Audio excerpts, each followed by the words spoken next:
Hello, everybody, and good afternoon. Welcome to our first virtual event for Anti-Slavery Week. Every year, Anti-Slavery Day takes place on the 18th of October, and at Hope for Justice and Slavery Alliance, we host a whole week of events and activity. And our goal is to really raise awareness of modern slavery and, most importantly, encourage individuals and businesses to take action to prevent it. So my name is Charlotte. I am part of the SFA and Hope for Justice communications team. And today I am joined by Rachel Hartley, our consultancy director at SFA, and Colin Curtis, the Managing Director at TBL. Good afternoon, guys. Thank you for being here today. So today, Rachel and Colin are going to discuss balancing the E and S in the ESG agenda, sorry. There will be a time at the end for Q&As, but obviously if anybody has any questions throughout the discussion, feel free to comment them in your comment box below, and we will address them as we go through. So that is enough from me. I'm going to hand over to Rachel and Colin. Take it away, guys. Thank you. Thank you, Charlotte. Good afternoon, everyone. Thrilled to have you all join us, and mostly I'm thrilled to have Colin here with me. So this is going to be really great. I'm very excited about this conversation because I think it's long overdue in a way. Our theme this year is all about how we balance the E and the S. If you were following what we did last year, we talked about the S in ESG and how important it was to make that stand out. And now we want to make sure that we've got a balance in place here. So I think this is a hugely important topic.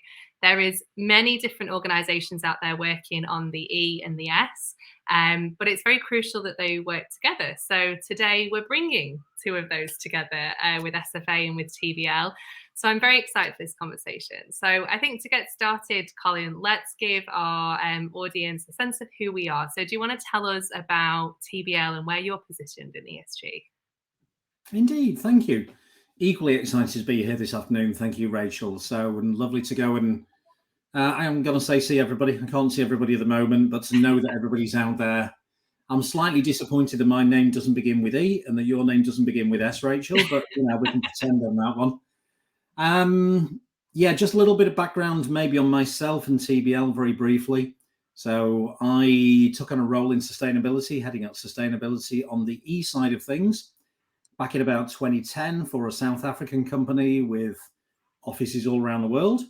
And I think I did that for about 2 or 3 years and got very, very frustrated about the fact that the S side of things was dealt with separately. So I then started looking after the E and the S together. So it's really kind of close to my heart about this discussion today. I set up TBL in 2016, and that's really about helping companies try and understand what the heck is ESG. What does it actually mean? What's sustainability, corporate social responsibility, all these buzzwords that we use, but most importantly, how do you actually do something about it in a way that's step by step and a little bit straightforward as well. Our focus is pretty strongly on the E, but also the S and quite a lot on the G as well, and how we bring all that together. Super. Thank you for your overview, Colin. That's great. And I guess mirroring that, we as SFA are more focused within the social stream of ESG. So we are a critical friend to organizations, and we partner with them on their human rights agenda. So looking at where they might have human rights and social risks across their operations and their supply chain. We are in a similar age to TBL, I guess. We were started in 2018, so we're both quite young organizations operating in this space. And now we're working with about 122 businesses. We're very industry agnostic, so it's been quite an interesting journey as well to work with so many different industries on their agendas and really get a feel for what different challenges that they have going on and how they're all addressing risks and issues in different ways as well, right? And governance is inherently a part of this. So I think we can both agree that strong governance is really needed in these areas as well if you're going to progress things in the best way and you're going to see the impact of your work. You've got to have strong governance in place. I think that's why we really intersect as organizations too. So, Colin, I want to tap into your experience a little bit because I think TBL and SFA have a really similar ethos in the way that we work. We're both quite straightforward, practical organizations. We like to get doing things and make change and make impact. So what's in the e-space, what's been your experience over the years? You know, what are businesses doing well, but what do you also see that they're struggling with? Oh, I think I'm going to start with what they're struggling first. Yeah.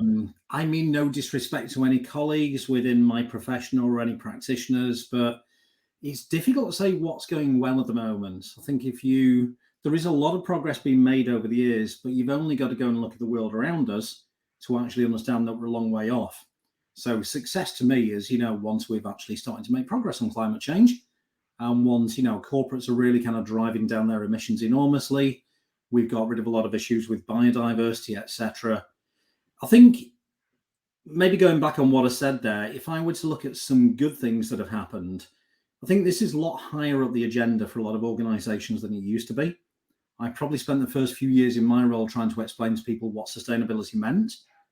I still think there's not very much clear definition on that one, but it's at least a term that people are familiar with nowadays. And an awful lot of my time was also spent trying to get people to understand why it was important. I don't think that's quite the case now. So there is a great realization of the importance of it now. Where I think we're struggling is actually defining what on earth it is, and most importantly, what we're supposed to be doing around it. It's if you ask 10 people what sustainability means, you'll probably get 10 different answers. So it's really hard to tackle an issue when we don't even know what the issue is that we're talking about here. And it is so broad, it's so varied, it covers a whole range of things. And I'm a firm believer that if you're going to go and tackle things, you need a plan. You need to break things down into bite-sized chunks, and then you've got to work out how you're doing it. And I don't think we're doing a great job of that. And that's no disrespect to any people working within corporates or working within businesses who are trying to tackle this. I actually blame my profession, and no disrespect, Rachel, I blame our profession generally that we are.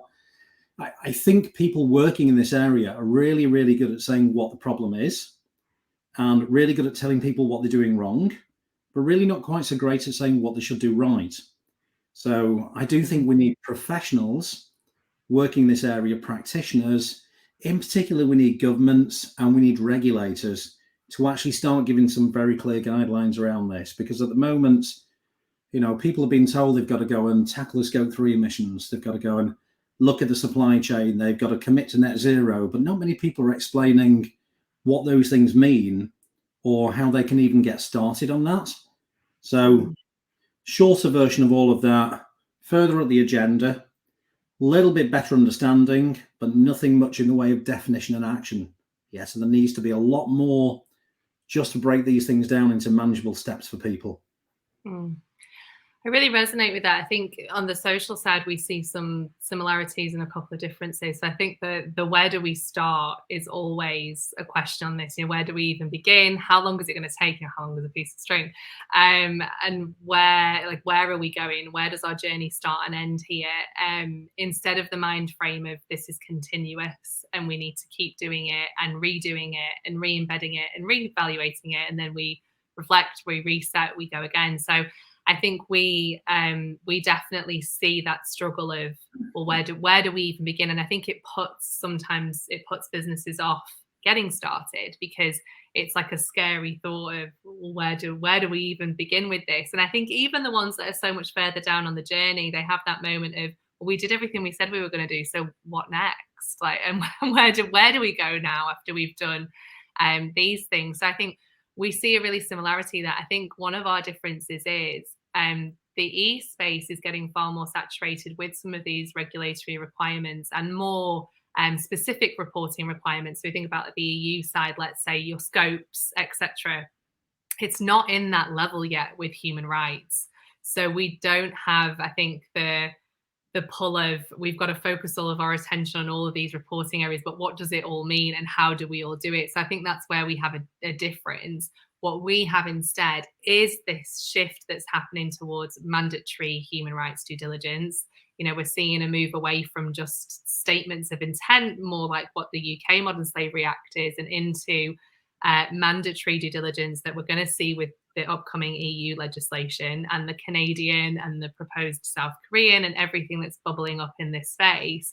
And that's got more stringent reporting areas, but it's still very open. you know, it's still things like, tell us what you're doing about remediation. And it's like, well, well, how do we do it? Where do we begin? What does that even look like for us as an organization? So I think uh, similar to what you were saying, Colin, there's such like a push and pull on each side of this. And it can be very confusing for organizations of really where to start. And I think I agree with you. We can be part of the problem, right? We do a lot of talking ourselves. We're talking right now. But what we're hoping to share is some practicalities, like what do we actually do in this space and how do we move it forward to try and cut across all that noise. And I think we have a responsibility as SFA and as TBL and as these sorts of organizations to really take businesses on that very specific journey. I think that's really important. Sunita, I know Sunita very well.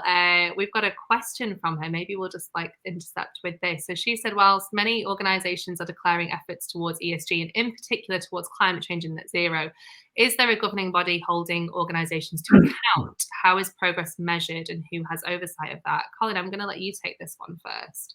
Oh, that's a biggie question. Thank you, Sunita, straight in there with a big one. I wish, I think is the truth on it. It would be really good. We could do with some great governing body. We do have a few, but I think the fact we've got a few is part of the problem on there. It's a bit like Lord of the Rings, that we need like one ring to rule them all.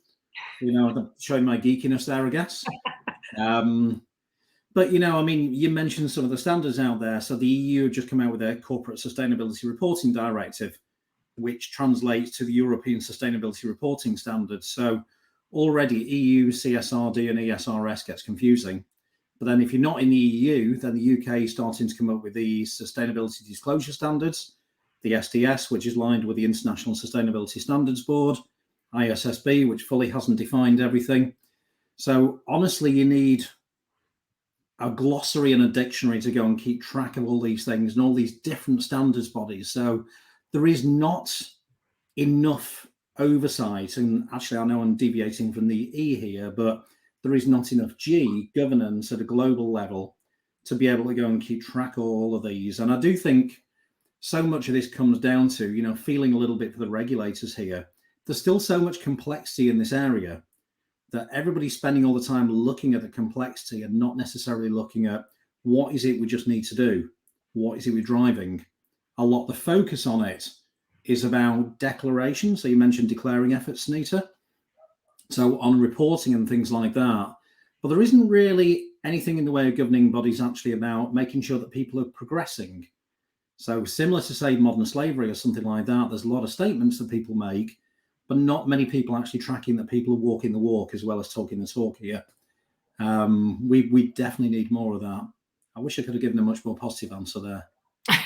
But this is part of the challenge as well, though, isn't it, Colin? Like, and I think we really see it as well, that businesses are being pulled in many different directions with different reporting requirements. My worry is this just is going to become a reporting exercise, right? That what all this amounts to is ensuring compliance, when actually, if we're going to make change with E and S, we need to go way beyond compliance and really strategic in our efforts to make things better for those most vulnerable, or if the parts of the environment that are most vulnerable, right? But when there is so many different requirements coming up, they are not always easy to understand. I think we often, even my team, we go back and forth on interpretations of some of the requirements with these legislations, and how do we guide this best as well, that they're not the clearest in how they communicate themselves, and it's becoming a more saturated space. So how do we make it easy for businesses? So in your experience at the moment, Colin, when there is so much coming up, how are you trying to make this easier for the organizations that you work with? What are you doing practically? I'm from Blackpool in the north of England. I'm not sure whether whether the audience is quite global here. So if anybody's not familiar with where Blackpool is, then it's not terrifically well-off seaside town in the northwest of England. And I have what I call my Blackpool pub test for everything, which is that if we're going to make any progress, this has got to be so down to earth and the language has got to be so straightforward. You can chat about it in a pub in Blackpool without people looking at you like you've got two heads.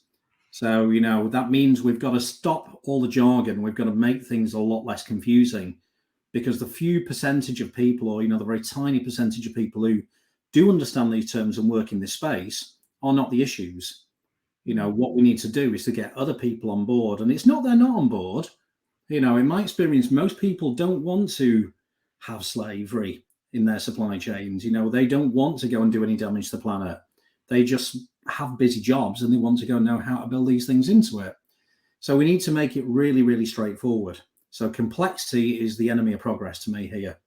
So we've really, really got to go and make that simple. So certainly when we work with companies, we try and apply that black pill pub test to everything we do, to try and use short sentences, simple words, abandon terms like scope 3 emissions, materiality and things like that as much as we can, and just try and make it really simple and down to earth, because that's the only way we're going to make progress.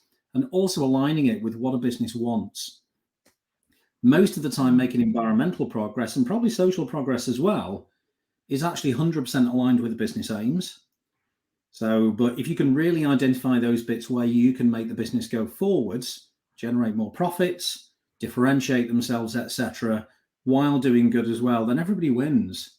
You know, it's a good thing to do. So it's, although I know I originally said we need more signals from regulators and things like that, and that's true, there is a little bit of just making sure that when you work with businesses that you're making good practical sense and good business sense and just down to earth speaking behind everything.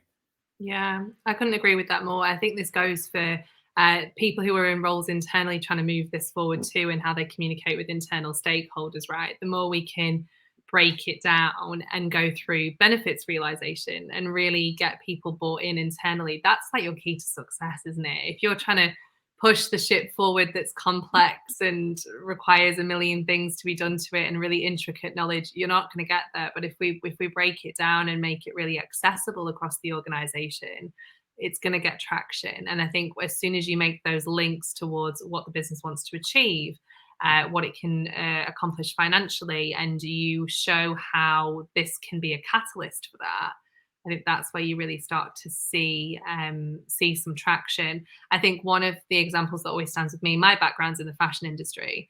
And as we know, it's very contentious for both E and S issues. There's a lot of environmental issues at stake. There's an awful lot of people-orientated issues as well in the fashion industry. I'll never forget a program that I worked on once, and to demonstrate the commercial benefit for the work in supply chain to support vulnerable workers, it was to show how returns had reduced on the garments made from that factory. So the business was losing less money because the workforce was happy. So, and it sounds so simple, right? When you've got a happy workforce, they work better, productivity is better, they're happy in their roles, their output is of a higher standard.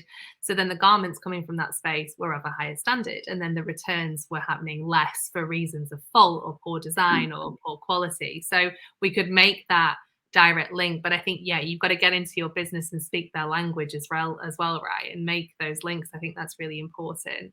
So I really, I echo with that entirely. I think it's a really important point. The communication really is at the heart of it sometimes. I think for us, we've got Sunita again. I love this, Sunita. Get involved. Let's go with her question. So where programs of work have started and made some level of progress, interpreting data collection and translating into meaningful and consumable reporting can be a challenge. Do you have some advice on how best to achieve this? That's a great question. So we made some progress, but taking the data and translating it. Have you got any first thoughts on this, Colin? This one's going to make me chew on it a little. It's a good one. It's one of my favourite topics, actually. So I'm Sunita, you're winning here. You're coming up with some great questions. I'm liking that. I kind of always figured that reporting and communications are two separate things, and it's important to go and look at what you're doing on both.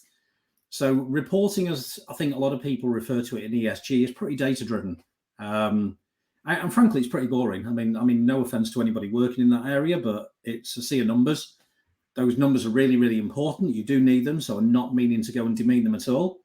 But for your general audience, it's not going to be the kind of thing that drives them. So you need strong communications as well as strong reporting. You need to make sure that you're actually seeing progress on that, but also that you're telling the stories. And I think coming back to my Blackpool pub test, or anything like that, I would never sit in a pub in Blackpool. I don't sit in a pub in Blackpool that often, actually, but but if I did, I'm not likely to go and talk about lost time injury rates, lost time accident rates in health and safety or anything like that, or, scope 3 category 1, or any kind of like KPI or metric that much. But you might want to go and tell a story about things that have been done to actually go and make some genuine progress within a business. And I think to be able to go and report in a way that we still have the story, but you still have the data to back it up. So in our organization, we do a lot of reports for companies as well. And one of the things we try and do is we focus on storytelling. That has to be key. We have to have lots of nice pictures because people do consume information visually.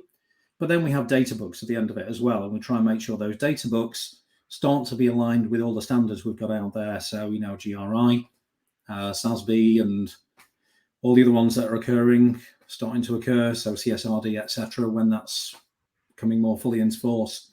But stories first, backed up by data, not data first. I couldn't agree with that more. I think we're always encouraging our businesses to tell the story of the journey. I think storytelling is your powerful tool here. That's how you make it something that is consumable as well. I think that's how you hook people in. They want to stick around for the story. I think too often we do see businesses just trying to communicate the data, like you were saying, Colin. Like that's probably one of the worst moves we can make, because it's not going to tell anyone anything really. Like we're not translating it into something that can be digested. Your power here is storytelling. We always tell our businesses that they need to start talking about the journey. So even when you've started work, even if you've not made a level of progress yet, start telling the story and then let the story unfold. I think there's always such a nervousness from businesses to wait for the perfect moment to communicate this. We've got to achieve all of these things before we can start talking about it. And actually normalize it. It then becomes part of your brand identity. You start drip feeding everything about this story into who you are as an organization, and it becomes synonymous with you, and you can tell that story. And I think that's how you then embed it into your communications, and how you can then tell your bigger story, share your progress in a way that's also authentic. We've got another comment here. So is it worth noting that internal communication is as important as external comms? It absolutely is. I think employees are so often left behind in some of this strategy. They're your brand ambassadors, right? They're your army of allies who are out there representing your business. I think this goes, and I'll be keen to see if you agree, Colin, but I think this goes both in good times and in bad times. So I've been in an organization where we've had a social issue scandal before, and it's torn down employee morale. I've also been there for the good times and the good wins where it's uplifted people. And I think in both situations, there isn't enough focus on communicating that with the internal staff so they can go in, either feel assured that you're taking the right steps to overcome challenges, or be your extra voices for all the good things that are happening as well, and then see how they can embed it into their jobs because they've bought into the story. So what do you think, Colin? I couldn't agree with you more, both on the point you were making about building this into your brand identity and it becoming part of the culture, but also to Astrid's note on there as well. And hi, Astrid, by the way, we know each other well, and Astrid's organization is actually a great example of this. I remember we ran a workshop for them many, many moons ago, and Astrid was flying the flag and very, very passionate about this. And forgive me, I hope I'm not speaking out of turn here, Astrid, but I think there were a lot of people who were like, what is this? I'm trying to understand this one.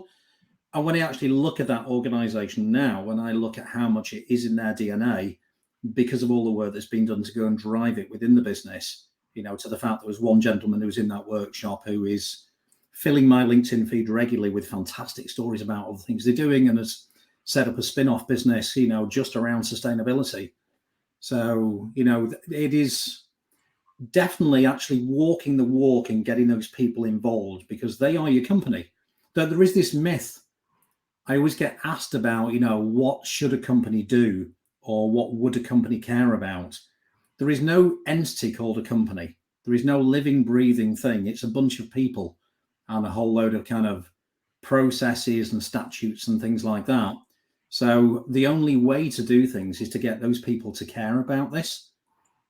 So I completely agree with the point Astrid's making there about internal communications, get everybody internally on board, And I think to a point that you touched on there as well, Rachel, about, being honest. So when there are issues as well, that authenticity is key. I see an issue that somebody rather cheesily is referred to as green hushing nowadays. I don't know if you come across that.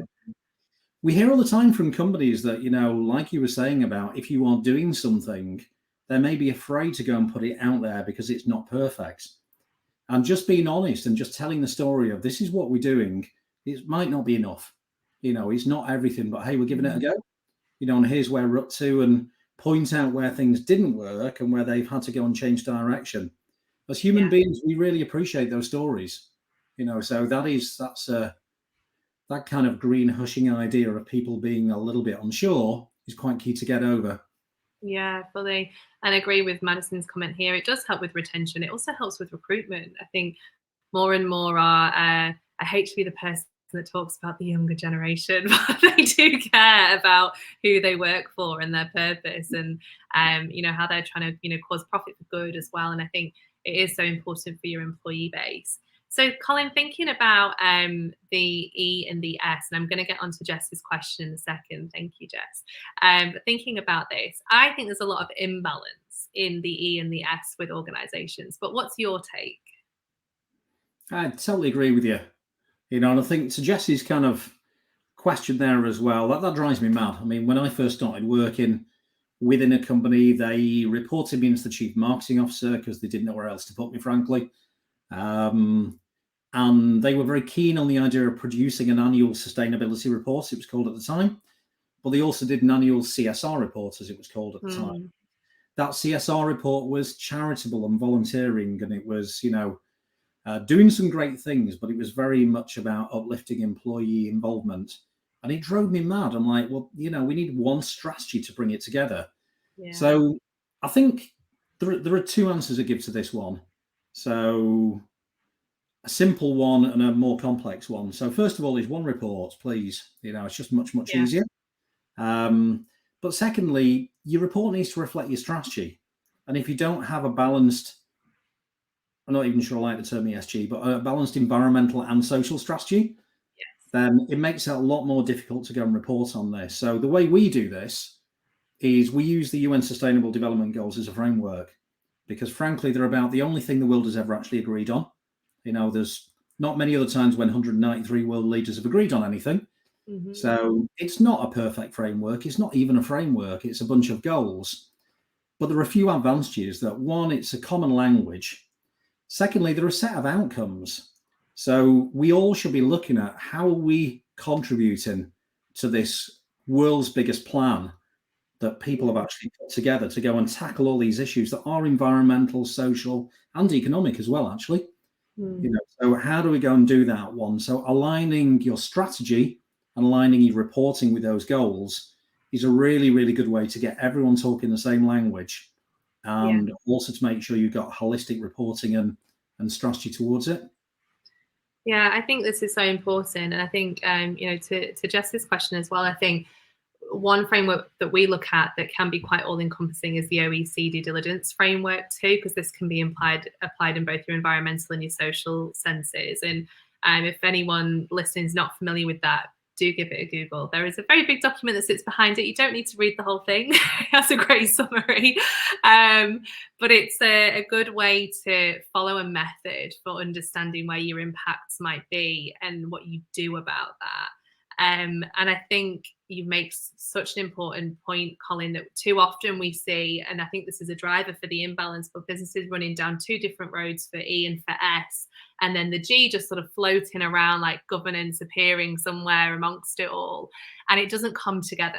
So you have different members of staff focused on different initiatives that's all heading down an E direction, and then some more that are coming down in an S direction.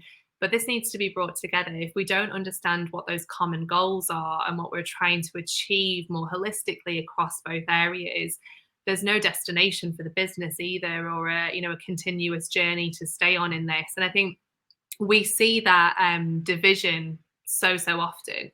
I think one of my favorite things I've seen in an organization was actually, though they had two separate teams, like an E team and an S team, they did secondments on both sides. So you made real cross-functional employees who got it from both senses.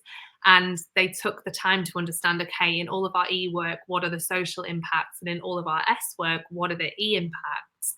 And they really made it quite all encompassing. And I think we have so many challenges in both spaces, but we're not always quick to consider, all of those potential impacts that sit around it. So that was really powerful for me to see like how that could be operationalized as well. And I think doing that helps achieve a bit more of a balance in this space and helps us lead into a good direction, I think, when it comes to the E and the S. There's always another example that stands out for me where I remember being within a business and tooting a supplier for being so successful in the E space, and at the very same time they had massive S issues with workers in bonded labor. So how sustainable or how ethical are your initiatives if you are so focused and almost tunnel visioned down one goal or one way of working, if you don't look at it in an all-encompassing sense? So we've got to consider it from all aspects, don't we? We definitely do. And I think you hit the nail on the head of saying about having those different teams focused on there as well. And I think that most of this comes down to organizational structure in my experience. So a lot of companies, despite what we think, a lot of them don't have environmental or social teams at all. It's tacked onto somebody else's day job quite frequently. Yeah. But when you look at it, and even when they do have them, typically the social side of things tends to sit with HR. So you find that a lot of diversity and everything like that tends to go and sit within an HR team. A lot of the environmental side of things, they're never quite sure where to go and put that, but it depends on the nature of the organization. It may sit within risk if it's finance quite often. If it's a more commercial organization, it may tend to go and be aligned with innovation, R&D, sales, marketing, something like that. So as a result, we end up with this organizational divide. What we generally need is somebody, who pulls it all together, which is where the role of a chief sustainability officer or something is actually quite good in coming up with that strategy. It doesn't have to be somebody in that role, but somebody who can help pull it all together. What I think is key is when it comes to supply chain, because realistically, certainly on the social side of it, and usually on the environmental side as well, the absolute bulk of the issues are within the supply chain. And this is where I think we see so many of the problems here, that these poor people who work in procurement, it's different from industry to industry. If you're in fast fashion or something like that, there's probably a lot more awareness of the social issues that are within the world. But for most companies, then poor people in procurement end up just having to go and look at how they manage suppliers, how they manage costs, how they keep track of everything. And then somebody else comes along and says, by the way, while you're at it, can you talk to them about three? Also do all of this, all these other things to go and do as well. So it ends up not joined up in the slightest. It ends up going into a bunch of people who often have this dropped on top of their day job as well. And I do think we really need to get a lot more focus on how we deal with supply chains. And that's the great area to go and get that balance between the E and the S right. Yeah. And training is everything for this as well, right? Where you have this agenda dispersed over multiple teams across your organization, equip them. This is what organizations like us are for as well, right? We want to come and do that learning with you. And I think too often it is, like you say, it's tacked on to the day job, and the day job's maybe more transactional. And now it's like, well, in procurement now, think about then how your decision might affect an individual in the supply chain. But that link has never been presented before, and we've not equipped those people with really understanding what that means. And I think one of the big downfalls that we often see is that lack of education, awareness, investment into your people to take this forward for you. It's going to be cheaper in the long run. It's one of those long-term investments, right? To upskill your people in induction with regular training and keep it at the forefront. And then, it becomes normalized and part of their job as well, right? Paul, hi, Paul. Paul said he agrees with your comments. There's some great work being undertaken, but a fear of promoting and communicating that work. How can we communicate the message of shouting about the good work businesses are undertaking? I think this is a good point, Paul. Like, what we were saying before about I don't think it's ever too early to talk about it, but to talk about the journey and to be transparent and say, we're not there yet, we're not perfect.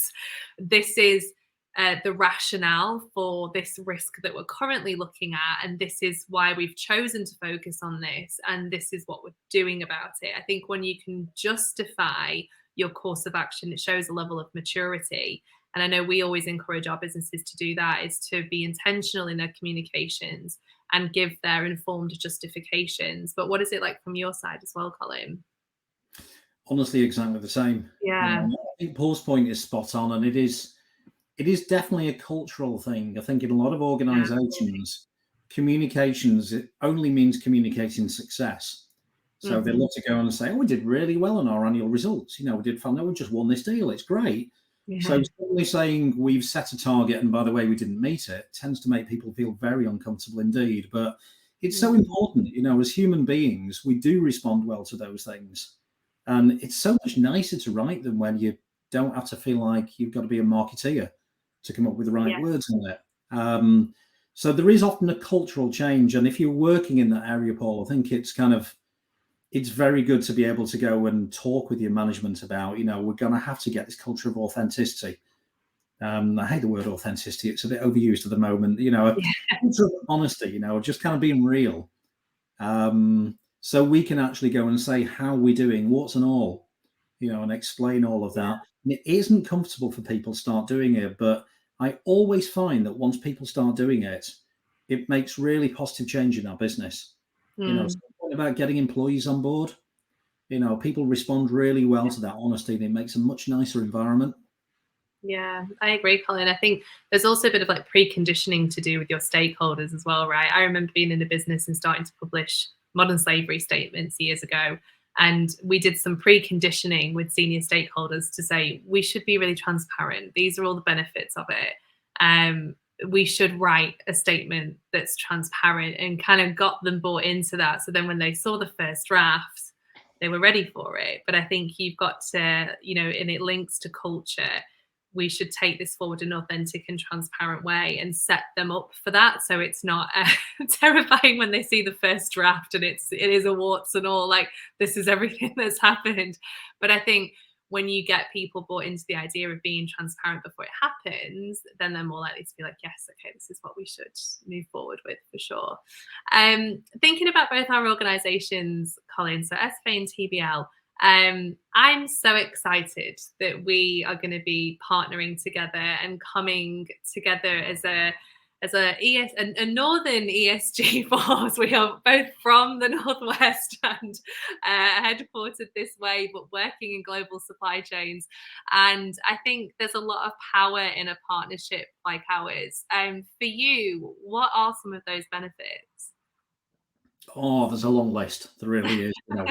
Apart from the northernness as well, which, that culture of honesty and down to earth and straight talking, I think is key here. But genuinely speaking, if we look at what we do, we're really good at strategies. I think the term strategy can be a little bit overused, but we tend to be quite good at letting people understand these things from a high level, look at how they can actually build a focus on this into their culture to get proper governance in place, accountability to go and have targets, they've got something to be accountable to, and to make sure it's aligned with, in particular, the UN Sustainable Development Goals, but also using the myriad of other different regulations, frameworks, ESG ratings as a bit of a checklist as well. So we're great at that kind of high level thing. And we're pretty good on some of the environmental side of things, on the action side, on taking action. But we're not domain specialists within each of those. So we can help people come up with targets around slavery. We can help people come up with targets around the social side of things, but actually doing the work and making sure that people are trained in detail and that they can spot these areas, then that's where we need specialists to go and come in. And this is where this partnership works really, really well, that we're never going to go and do anything. No one organization can do it all themselves. And honestly, that kind of thinking is what got the world into this mess in the first place. So we need to take the skills that we've all individually got and work together as much as we can to go and tackle these. So, you've got fantastic skills, common thinking in this area. I've got a great team.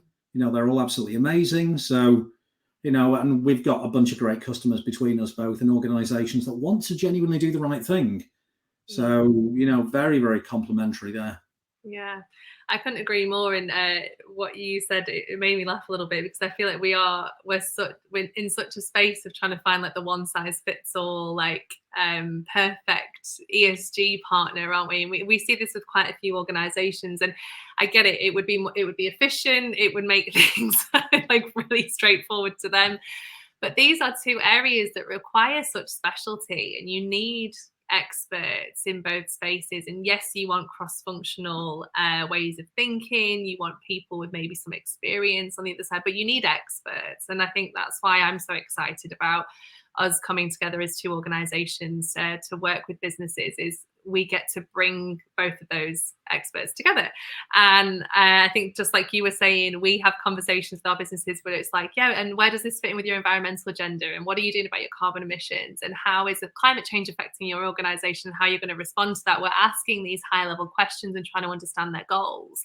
But if they don't know themselves, we're like, okay, but now we can say, well, this is TBL, and together we could look at this for you. And I think there's real power in our partnership to be able to say to organizations, we can come together as two individual entities and work with you on a project that is then all encompassing, because we're willing to work together. We're not in competition over this. We've both got common goals. We want to see change. We want to see impact across the E and the S that's supported with good governance. So we'll come together as two transparent partners. We'll work together, and then we can design a program of work that's going to address a risk in all senses. So I'm excited to see, the types of, and I know we've had lots of conversations, but the different types of work that we're going to get involved in, either as co-designing something or bringing each other in at the relevant time to pose the question, like, and well, have you considered the environmental impact of this work, or have you considered the social impact of this work, and being ready to act on that? So I think there's real power in that as well. Hugely. I talk about the Sustainable Development Goals a lot, but Goal 17, that partnership for the goals, is probably the most important one. It is about how we all work together, not just us, but partnering with companies, with different people within those companies, with other specialists as well that make up this thing. It's, as you say, it takes a village. Yeah. So, bringing everybody together to go and tackle these issues, because they are big issues. It's easy to go and put it down to just 3 individual letters and an acronym of ESG, but these are world-changing issues here that, if we get them right, then, well, we need to. Yeah, I agree, Colin. And I think there is and I think Jess posted this question earlier, but she was saying, can you tell us more about how a business can carry out a combined E&S project? And I think it's that point, Jess, of something can be designed from scratch that integrates both, or maybe we're already down the road and the other side needs to come in and look at the impacts on each side. But I think there's real power in being able to do this. And I think this is when it is a good reminder to say, use experts in the field. Business can't figure out everything on their own. It does take a village, and it is complex. And I think with a growing legislative space and more regulation and more reporting requirements, it's never been so important to be taking meaningful action. And I think you need support with that. And I think it's right to turn to experts who are really focused on this and say, how do we do this well? Like, we're not looking to tick boxes. We're not looking to make things look okay, but how do we actually make meaningful change? And I think that's one of the key points to do this as well. And how we make progress then coming together in that space, and experts are really needed. We've got a comment from Gavin here. Gavin's on my team. Hi, Gavin. On training, a thorough analysis of the tasks people need to perform and the knowledge and skills that they will need to perform those tasks are key. You're absolutely right, Gavin. It's tempting to throw in a high-level e-learning at people and say they're trained. Yes. How confident are we that they can actually do something meaningful with that information?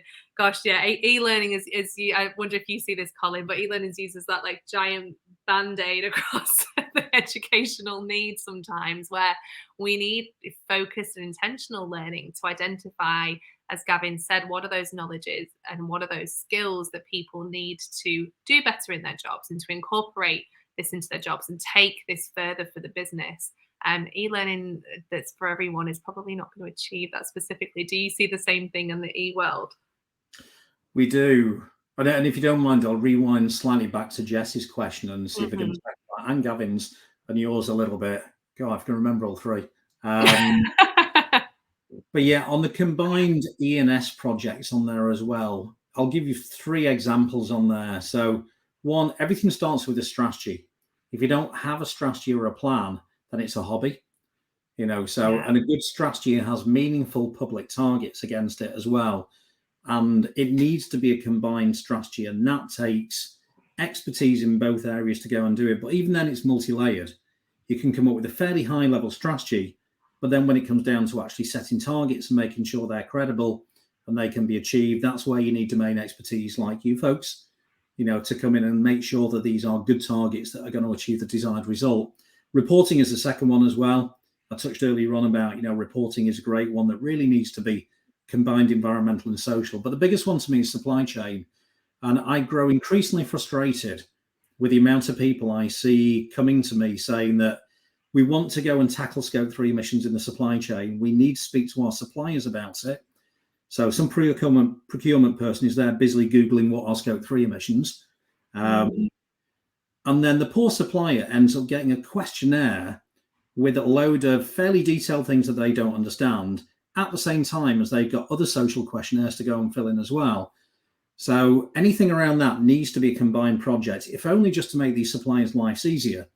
Because if their lives are hard, they will either just not fill in those questionnaires or frankly lie about it as well, because it's a lot quicker to go and do that one. And trying to bring this together here to Gavin's point on here as well with training, I think, I actually think the social side of training I've seen is much better than the environmental. I'm going to be slightly out there and probably offend a few people here about what I don't think works on the environmental side.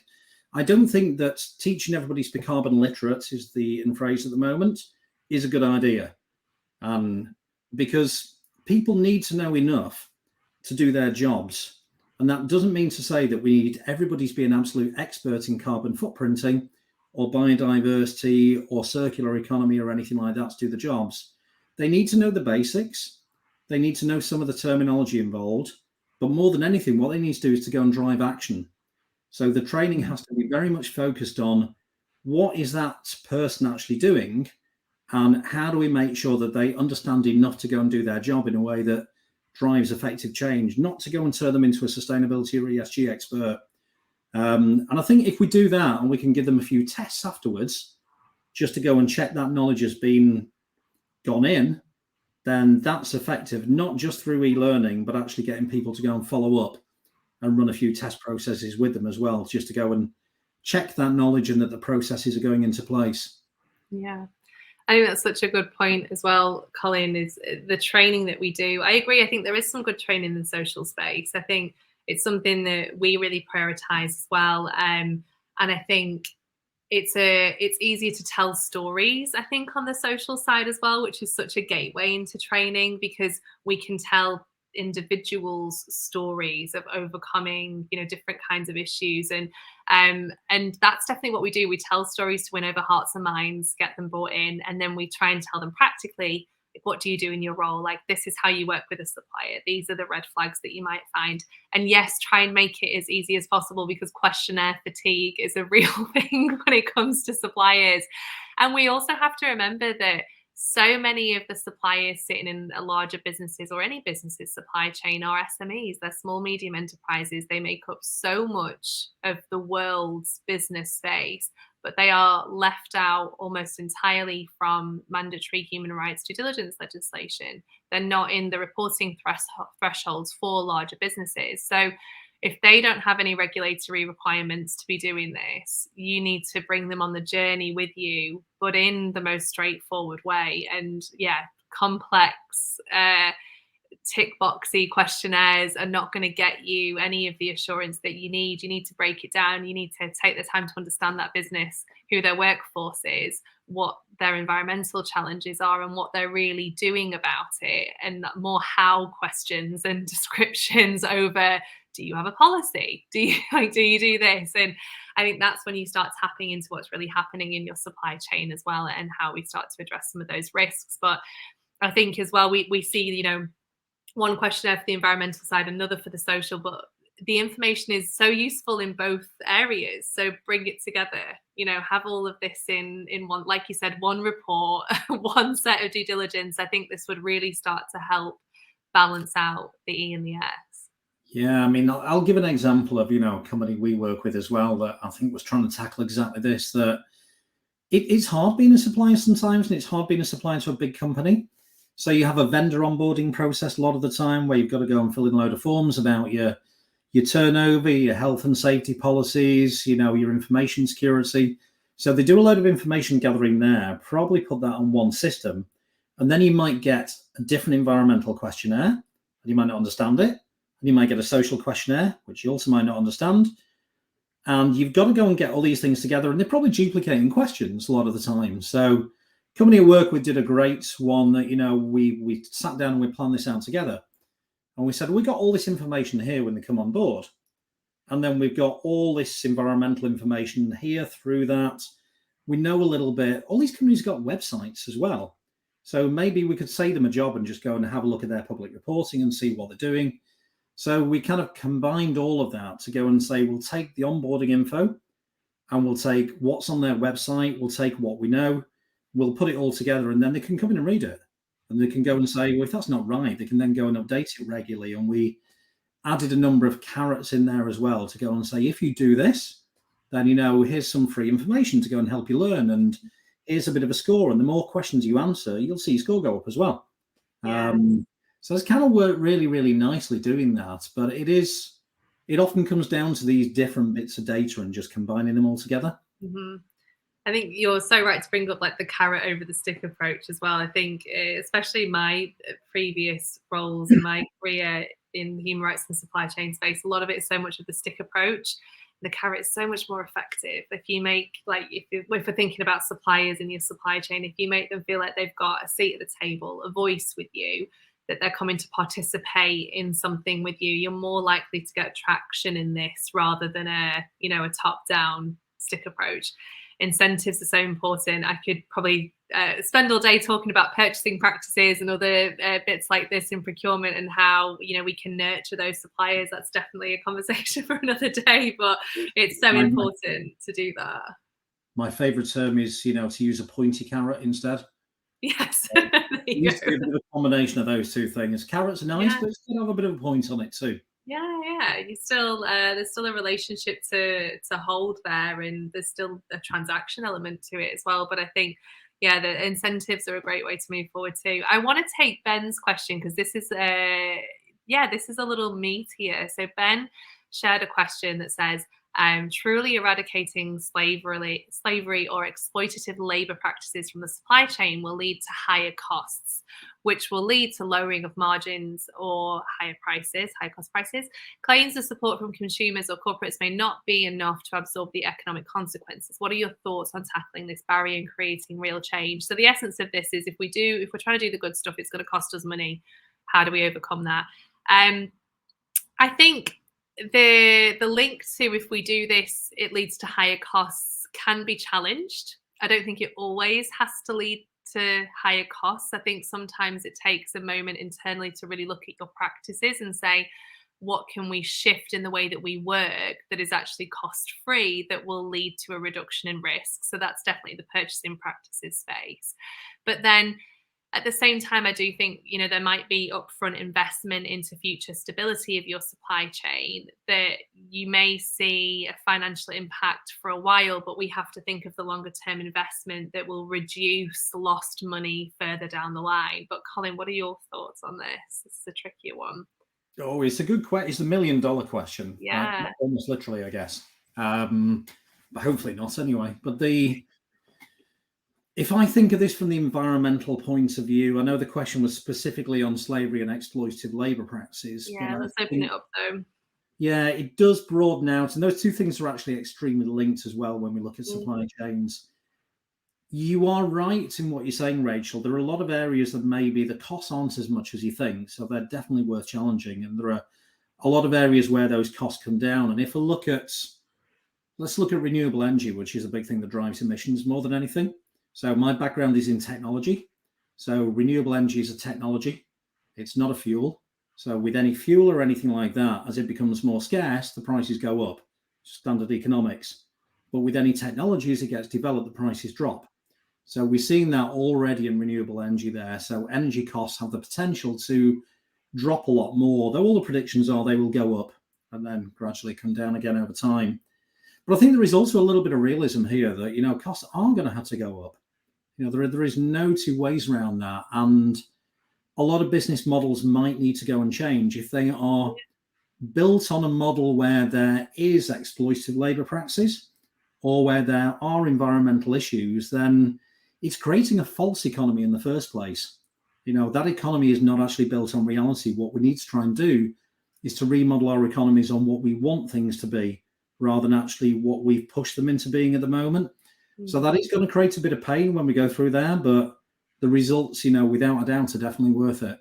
Well, yeah, I think the business model piece is so important. We do see with some organizations and definitely some industries more than others that the way that we're operating, the way that we're procuring goods or services, the way that we are trying to be profitable relies on poor social or environmental practices fundamentally. That has to shift. And you're right, there's going to be a cost implication there. If we want to reform that, there's going to be a moment of we're not going to be as profitable. We're not going to see the same growth. We have to reset and adjust. And I think that can sometimes be the biggest challenge.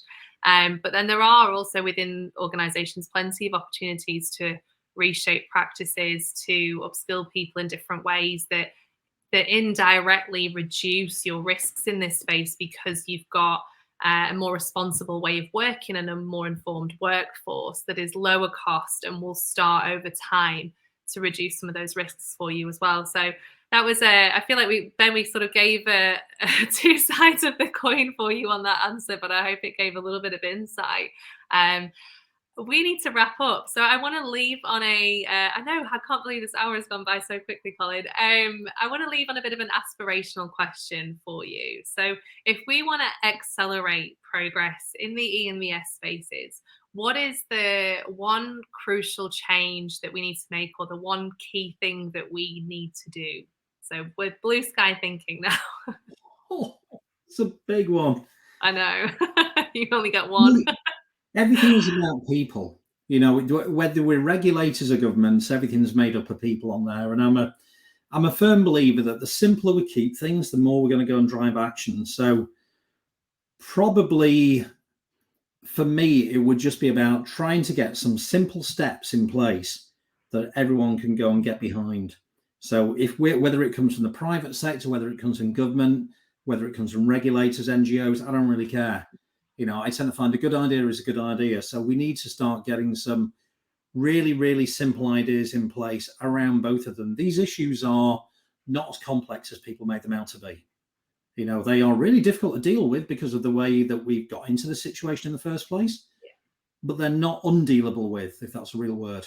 Then we can put in steps to go and do that. So just simple plans that everybody can go and get behind is what we need. Yeah, I echo that on the guidance and the straightforward ways of doing it. I think I would take all of this and just make it simple. That would be like my crucial change. And I think the other side of it, and it was the first thing you said, people.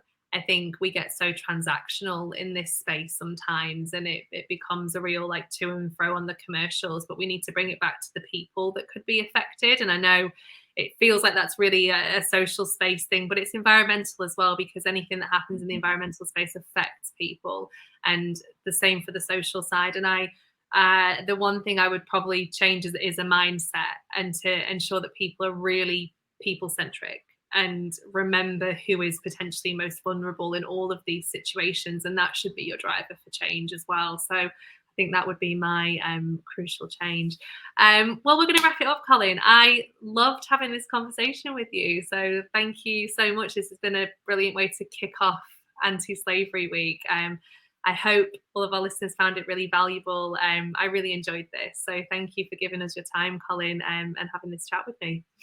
My pleasure. And thank you, Rachel. I really enjoyed it too.